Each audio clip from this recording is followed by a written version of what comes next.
Assalamualaikum warahmatullahi wabarakatuh, teman-teman semua. Kembali dengan Evan di sini. Nah, untuk hari ini masih membicarakan seputar modus kejahatan penipuan.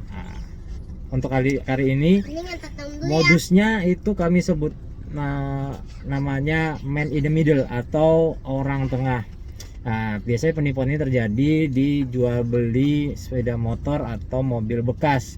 Yang nggak jarang juga jual beli barang elektronik. Jadi modusnya singkatnya ini pelaku itu seolah-olah adalah pembeli dan juga penjual.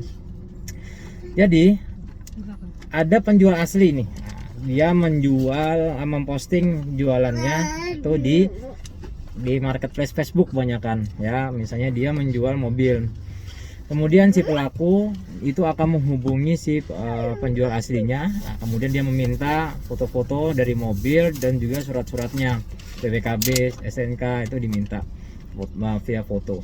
Kemudian foto-foto yang didapat dari penjual asli kemudian diposting lagi oleh si pelaku ini dengan menggunakan akun Facebook palsu. Kemudian harganya agak dimurahin gitu.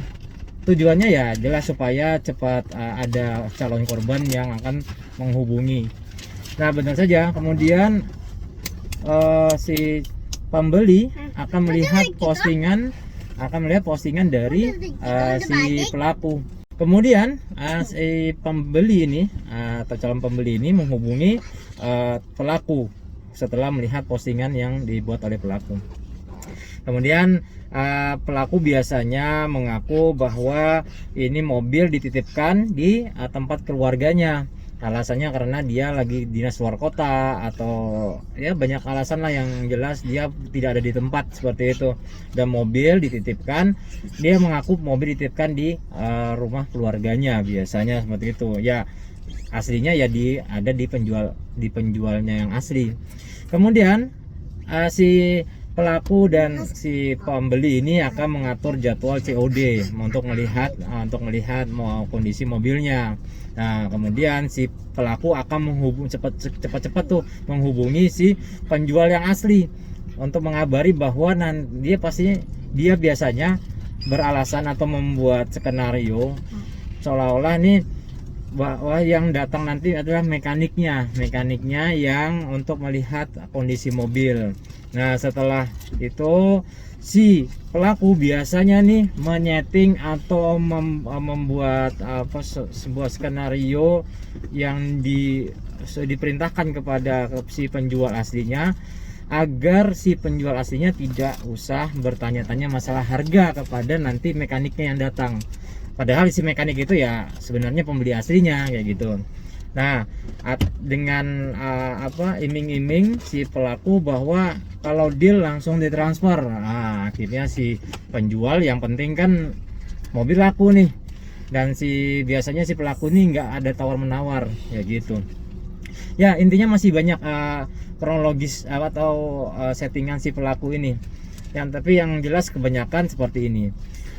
Kemudian setelah si pelaku melakukan setting menyeting nih dengan antara si pembeli asli dan si penjual aslinya. Kemudian pelaku akan minta posisi mobil di mana, dan itu posisinya akan diteruskan ke pembeli yang asli. Nah, pembeli yang asli akan datang ke tempat si penjual yang aslinya. Tapi karena sudah sebelumnya si pelaku sudah menyeting atau membuat skenario seolah-olah bahwa ini jual beli normal dan antara pembeli dan penjual ini sudah dibuat agar tidak saling berkomunikasi. Nah, si pelaku itu akan memberikan nomor rekening kepada si pembeli.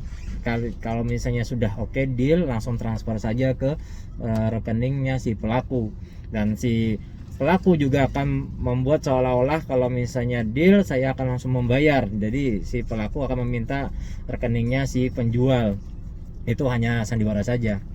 Oke, selanjutnya pasti akhirnya terjadi transaksi. Si pembeli akan mentransfer sejumlah uang kepada si pelaku. Setelah transfer ya otomatis ya sudah langsung hilang nih. Si pelaku akan memblokir dua nomor ini. tersisalah antara si pembeli dan si penjual. Biasanya terjadinya konflik di sini nih. Karena apa?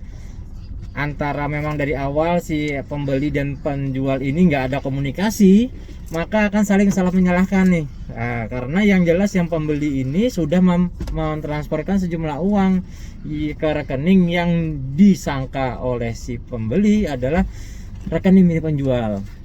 Nah, si pembeli juga akan bingung, ya Anda ini siapa, yang beli siapa, yang beli ya saya. Nah, seperti itulah intinya. Banyak konflik yang terjadi saat setelah si pelaku ini memblokir dua belah nomor, ya memang itu tujuannya.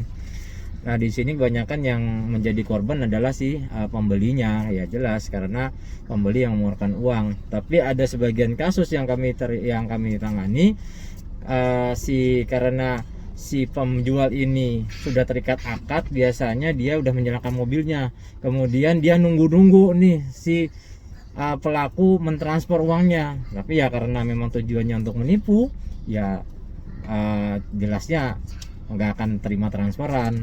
Dan itu posisi di situ korbannya adalah si penjual, karena mobil sudah diserahkan. Itu ada sekitar kalau yang kami tangani ada 2 kejadian yang mana si penjual telah menyerahkan mobilnya sedangkan dia belum menerima transferan. Karena tadi saking percayanya, disinilah letak kelemahan kita nih selaku manusia, mudah percaya.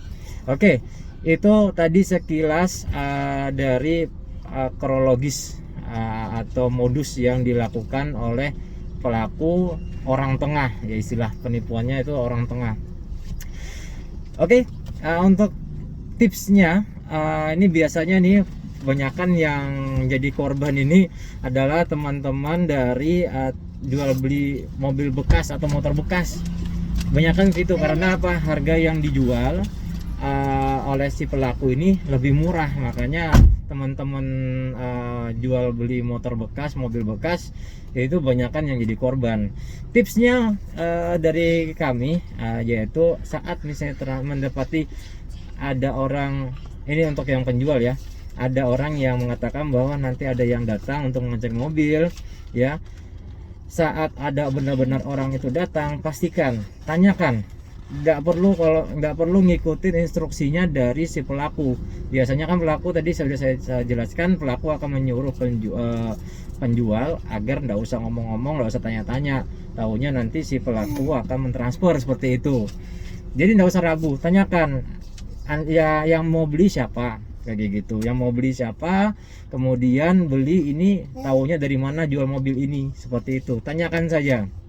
Kalau perlu dipaksa mengaku, karena ada sebagian karena menjaga amanah si pembeli ini benar-benar nggak mau ngomong sama si penjual mobil yang aslinya. Nah ini yang sangat miris ini sebenarnya. Kemudian untuk tips yang kepada si penjual, ya, saat datang tanyakan ini mobil siapa. Kalau misalnya si orang yang memegang mobil ini, si penjual ini ngomong kalau ini punya keluarganya, tanyakan nama keluarganya siapa, kayak gitu. Kemudian mobil ini dijual berapa. Nah, jadi nanti di situ tuh bisa ketahuan bahwa ada skenario yang diatur oleh si pelaku. Biasanya kalau misalnya pelaku menghubungi si penjual aslinya ini, dia nggak pernah nyebutin nama. Jadi pas ditanya sama pembeli ini mobil siapa, dia pasti bingung tuh, karena kan awalnya pembicaraan si pelaku nggak ada nyebutin nama, nggak ada memperkenalkan nama. Biasanya seperti itu. Tapi ada juga yang mungkin dia menyebutkan nama, tapi sampai saat ini sih belum ada dia menyebutkan nama. Jadi bisa kita buat supaya tidak ada settingan dari si pelaku yang berhasil. Tips yang tadi yang untuk si penjual tadi, yang pertama adalah tanyakan yang mau beli siapa, yang mau beli siapa. Kemudian untuk tips yang untuk penjual atau pembeli ini mobilnya siapa. tanyakan benar-benar. Kemudian tanyakan juga soal harga. Kemudian tanyakan juga apakah kenal dengan orang yang tadi menghubungi. Nah, seperti itu biasanya pelaku di situ. Oke teman-teman, sekian untuk video kali ini. Insya Allah apabila ada waktu dan kesempatan, saya akan membuat video yang sama dengan modus-modus kejahatan cyber yang berbeda. Ya, oke, tetap semangat, tetap waspada, cermat, teliti dan kritis saat bertransaksi elektronik dan transaksi perbankan. Oke, assalamualaikum warahmatullahi wabarakatuh.